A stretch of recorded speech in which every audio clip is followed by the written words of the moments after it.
Alors je viens de recevoir le tout nouveau Mavic Air 2. On va le déballer ensemble et on va également faire la première mise en route ensemble. Allez, c'est parti. Hop.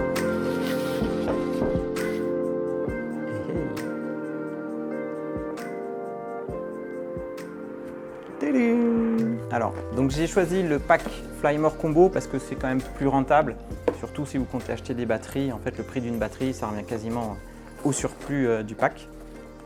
Donc la sacoche est souple, ça respire la très bonne qualité. Donc on va l'ouvrir ensemble. Je découvre en même temps que vous ce qu'il y a dedans. Alors, on va commencer par sortir. Donc ça, la première boîte. Et le drone. Alors c'est pas vraiment une surprise, il n'y a pas l'effet waouh que j'aurais pu avoir avec d'autres produits parce que là concrètement ça ressemble vraiment à un Mavic Mini croisé avec un Mavic 2. On oublie un peu le design du Mavic Air première génération que j'aimais tant, mais bon, c'est comme ça. Donc le pack de filtre ND avec le pack Flymore. Et donc on a un 16, un 64 et un 256. Les câbles pour le connecter, câble USB-C pour la radiocommande j'imagine, des hélices de rechange. Dans les papiers, on a le rappel des 10 règles de base éditées donc par la DGAC pour faire voler un drone loisir en France. Donc surtout si c'est votre premier drone, n'hésitez pas à bien la lire et bien assimiler tout ce qui est inscrit dessus. Et puis on a un guide de démarrage rapide. En fait, il a une taille qui est quand même vraiment intéressante. Le Mavic 2 est, c'est vrai, un petit peu gros. Le Mavic Mini est vraiment mini. Celui-là a une taille qui est appréciable. Au niveau poids, encombrement, c'est vraiment bien. Le Mini, c'est vrai qu'il fait un petit peu léger. Mais c'est vrai qu'au niveau aspect prise en main, eh ben, je trouve que c'est un peu la taille idéale, en fait, je trouve. Alors la première chose que je vais faire avant de mettre les hélices sur le drone et les sticks sur l'arrêt de commande, je vais charger les batteries. D'autant plus que j'ai vu qu'il y a eu des soucis si vous utilisez donc le hub, si vous avez choisi donc le pack Flymore Combo avec le hub de chargement qui permet en fait de charger 3 batteries l'une après l'autre mais de manière automatique. Eh bien j'ai lu que en fait, les batteries ne se réveillaient pas. Une batterie, il faut savoir quand elle est neuve, il faut la brancher en charge pendant voilà, jusqu'à ce qu'elle soit chargée au maximum. Et là, en fait, elle sort de sa phase de sommeil, entre guillemets. Et j'ai lu qu'il y avait eu des soucis avec le hub et que du coup, il y avait des batteries qui ne se réveillaient pas et qui avaient même dû être renvoyées à DJI. Donc ça, c'est mon conseil. A priori, ça va être résolu avec des mises à jour, mais si vous le recevez surtout au début, dans la première phase voilà, des premiers lots, n'hésitez pas, à mon avis, à charger d'abord avec le chargeur donc, fourni officiel, mais de charger une batterie après l'autre et de ne pas utiliser le hub pour le moment. Alors la première batterie est en charge, les petites LED clignotent. Donc pendant ce temps-là, eh bien, je vais équiper le drone avec les hélices. Donc je vais enlever les protections qu'on peut trouver donc, sur les moteurs. Je vais venir mettre les hélices. Alors sur les hélices, on a des hélices avec un cercle gris et d'autres où il n'y a pas de cercle gris.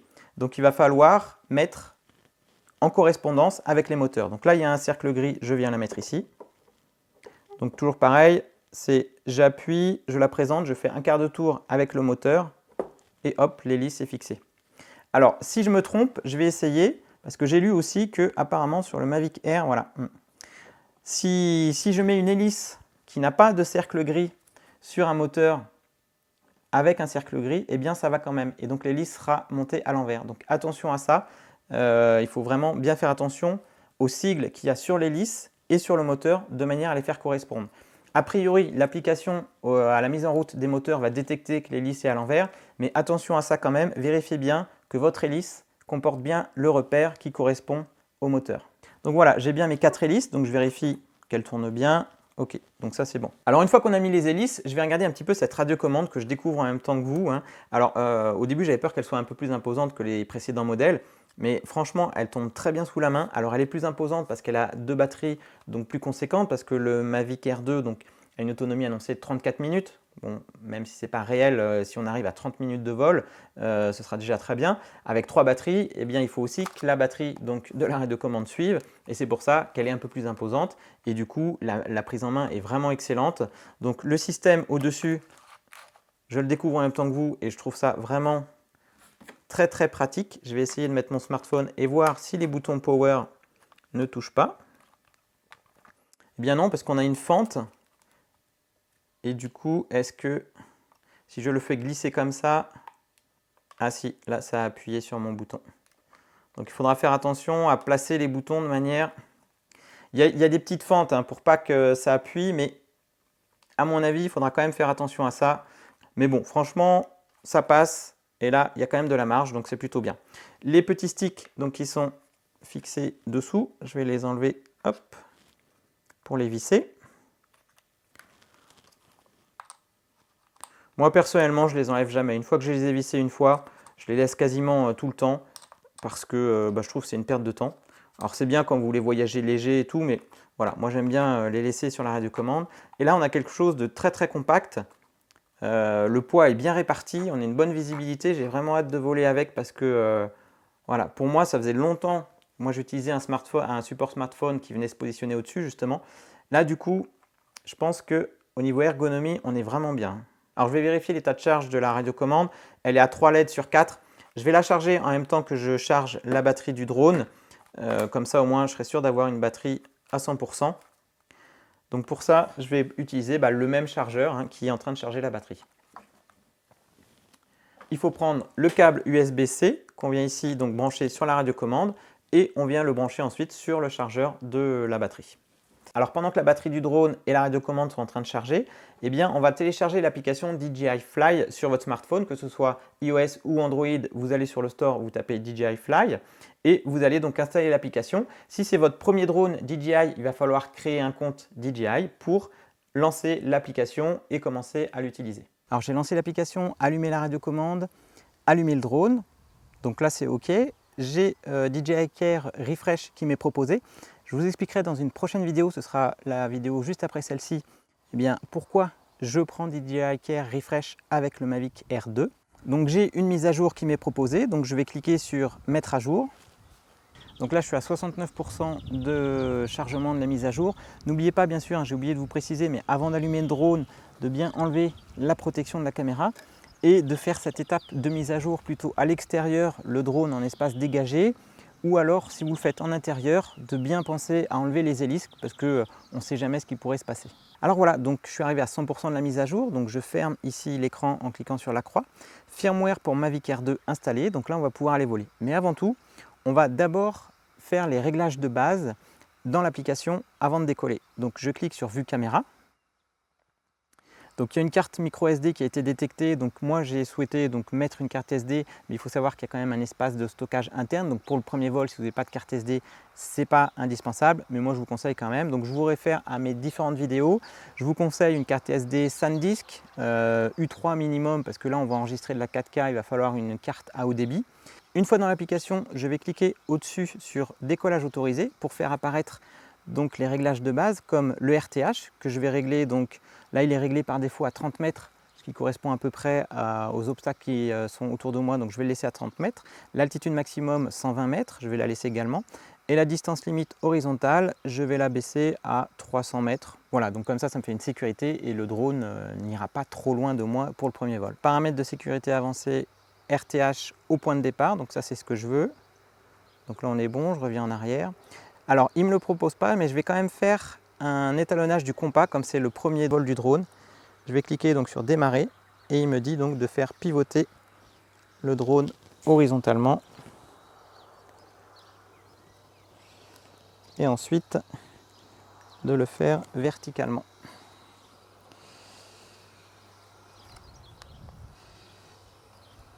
Ok, étalonnage réussi, tiens, le bip, ça c'est nouveau. Donc étalonnage réussi. Mode joystick, donc moi je suis en mode 1, gaz à droite. Donc là c'est à vous, mais par défaut il est en mode 2, mais la plupart du temps je vous conseille de voler plutôt en mode 2. Personnalisation des boutons, donc ça c'est pour personnaliser les boutons de la radiocommande. Donc ce que je vais faire, c'est que je vais faire le bouton FN pour recentrer la nacelle et appuyer 2 fois. Je vais faire éclairage auxiliaire, même si je ne m'en servirai pas tout de suite. Transmission, je laisse par défaut. Et à propos, eh bien, je suis bien à jour. Donc là, on est bon. On va aller maintenant faire les réglages de la caméra. Donc je vais me mettre en mode vidéo. Je vais filmer en 4K à 25 images par seconde. Et je vais laisser en auto pour le premier vol. Je ne vais pas mettre de filtre ND, je vais tout laisser en automatique pour ce premier vol-là. Donc je suis bien en MP4. Couleur, je vais laisser normal pour le moment pour le premier vol. En revanche, je vais passer en H265 pour avoir une meilleure compression. Anti-scintillement auto, sous-titres de la vidéo, je vais les activer. Histogramme, donc j'ai activé l'histogramme. Balance des blancs, je vais passer en manuel. Donc 5700K, je suis bien. Donc là, j'ai fait tous mes réglages. Tout est OK, j'ai 11 satellites. Décollage autorisé, c'est parti. Alors avant de décoller, on enlève la protection de la caméra. On déplie les bras, donc ceux du haut d'abord. Et ensuite, on déplie les hélices. Ça pourrait décoller comme ça, mais avec la force centrifuge, mais autant le faire manuellement. Comme ça permet aussi de vérifier qu'elle ne soit pas abîmée et que tout est OK. Une fois que le drone est bien positionné, on vient donc, une fois qu'on a allumé l'application, on a lancé l'application, on a allumé la radiocommande, on va allumer le drone. Une pression brève suivie d'un appui long. Il démarre. Déjà, première impression, il est très peu bruyant. Allez, je décolle. Donc pour faire pivoter la gimbal donc vers le bas, c'est ici la petite molette vers la gauche, ou alors vers la droite pour la remonter. Et ici à droite, donc c'est pour lancer l'enregistrement ou prendre une photo. Ensuite, on a donc ici le bouton FN que j'ai paramétré moi pour donc recentrer ici la gimbal. Ok, j'ai lancé l'enregistrement, je vais avancer, je vais cadrer ici donc le tracteur. Donc je suis tout en automatique, hein. Encore une fois, j'ai pas de filtre ND, rien. Là c'est vraiment le premier vol, je fais juste ça comme ça. Donc il est plutôt réactif, les sensations au niveau de la radiocommande sont vraiment très très bonnes. Franchement l'ergonomie de cette radiocommande, j'aime beaucoup. C'est vraiment efficace. Comme là j'ai beaucoup de soleil, j'ai pas de pare-soleil, mais pour avoir l'écran en face de moi, eh bien, je relève un petit peu, donc j'ai pas le soleil qui tape dessus. Franchement, au niveau de l'ergonomie de la radiocommande, pour le moment je suis vraiment très satisfait de cette première impression. Allez, je vais revenir par ici. Donc ça c'est plutôt pas mal, le fait de passer de mode tripod, sport ou normal avec le bouton physique de la radiocommande, il tombe très bien sous le pouce et ça va très rapidement à faire plutôt que comme le Mavic Mini où il fallait aller ici dans l'application, taper sur l'écran. Là c'est vraiment efficace, donc j'aime beaucoup. Donc là je vais le poser.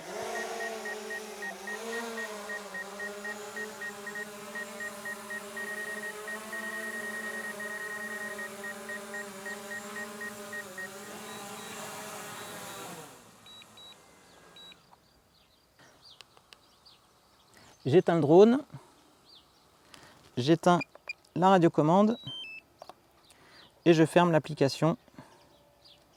Et voilà. Je vais aller remettre la protection de la caméra.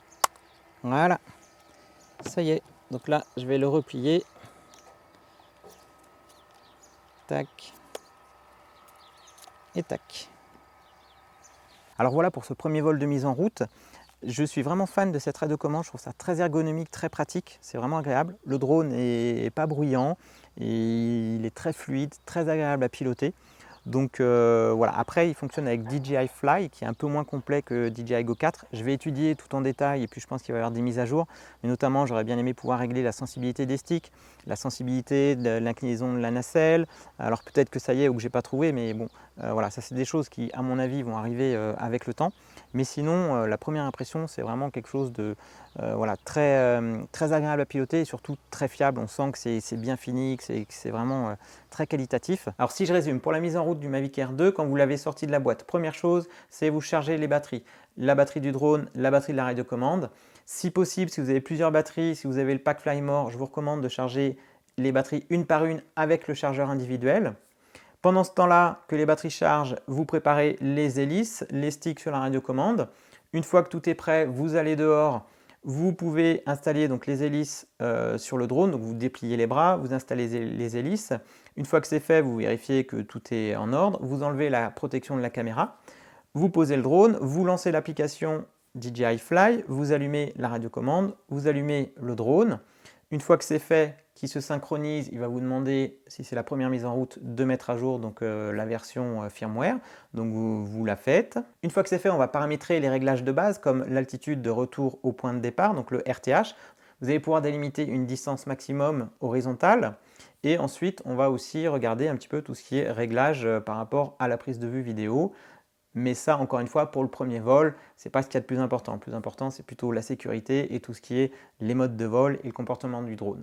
Alors bien sûr, je vais faire d'autres vidéos avec ce Mavic Air 2. Je vais détailler tout ce qui est mode de vol, l'utilisation en vol, les réglages de la caméra, les filtres ND, l'autonomie, la portée. Donc un petit peu comme j'avais fait avec le Mavic Mini. Mais voilà, et je vous donnerai mon avis sur ce drone-là dans plusieurs semaines après avoir bien justement testé un petit peu tout ça pour, voilà, pour avoir un peu plus de recul par rapport à l'utilisation de ce drone et de vous dire vraiment ce que j'en pense et quelles sont ses qualités, quels sont ses points faibles. Mais pour le moment, c'est sûr, hein, le premier sentiment, c'est vraiment quelque chose de très fiable. Alors cette année, j'ai quand même essayé plusieurs drones de marques différentes et en toute objectivité et sans parti pris aucun, puisque ce drone, je l'ai payé. Alors certes, Studio Sport m'a fait la faveur d'envoyer un des premiers lots rapidement pour que je l'ai assez rapidement. Mais voilà, donc à part ça, je l'ai payé ce drone-là. Et donc en toute objectivité, franchement, quand on met en route un drone DJI, tout se déroule très rapidement et très facilement. Et je ne peux pas dire que ce soit le cas pour d'autres marques que j'ai testées, je ne citerai pas de nom, mais il y en a plusieurs. N'oubliez pas que si vous avez plusieurs batteries, quand vous allez remettre une batterie neuve qui n'a jamais été introduite dans le drone, il vous demandera justement une mise à jour firmware de la batterie. Donc il suffira juste de la lancer via l'application.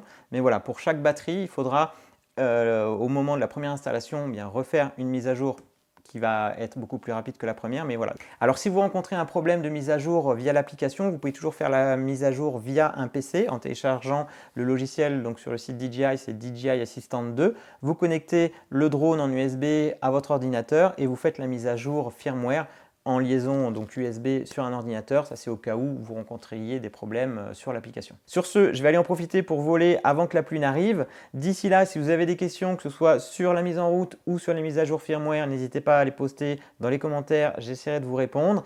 Et d'ici là, je vous dis à bientôt pour de prochaines vidéos. Ciao!